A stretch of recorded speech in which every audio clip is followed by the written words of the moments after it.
आराध्या कलश चैनल के माध्यम से कुसुमलता के एक स्वरचित चेतावर अछि। फगुआ तऽ चलि गेल, फगुआ वाला कएटा गीत पठेने छी, एकटा चेतावर सेहो अहाँ सबके सुना दै छी, स्वरचित अछि कुसुमलता के। चैती मास बेली फुलाएले हो रामा, पिया परदेसिया चैत मास बेली फुलाएले हो रामा, पिया परदेसिया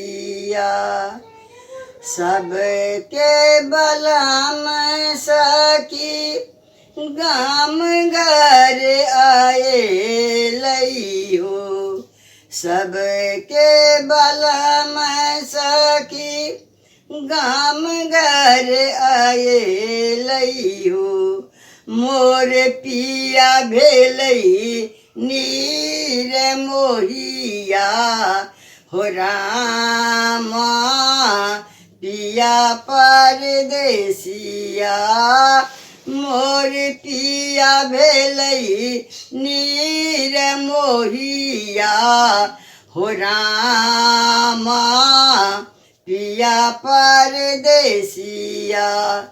फूल का गमा का सखी मन मोहि लेलकइयो, फूल का गमा का सखी मन मोहि लेलकइयो, पिया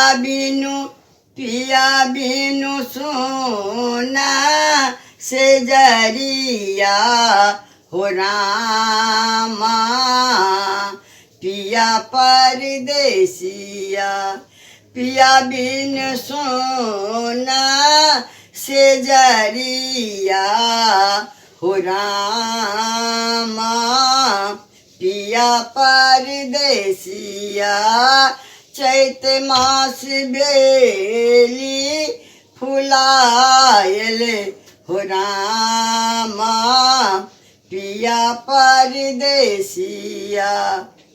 कोयली जे कुहके रामा हिया मोरा सालई हो, कोयली शब्द सुनी हिया मोरा सालई हो, आयल चैत बैरिनिया हो रामा, पिया परदेसिया आयल चैत बैरिनिया हो रामा, पिया परदेसिया।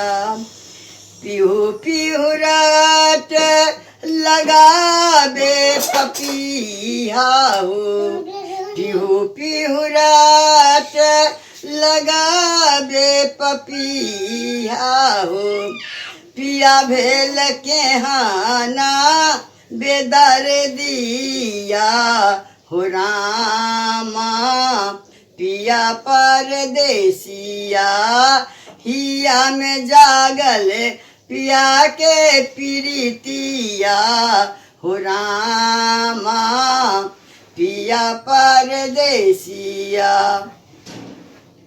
बेली चमेली कुसुम रंग फूल हो, बेली चमेली कुसुम रंग फूल हो, धैर्य धरु सावधानिया हो रामा, पिया परदेसिया बहुरी अता परदेसिया हो रामा, पिया परदेसिया चैत मास बेली फुलाएले हो रामा, पिया परदेसिया।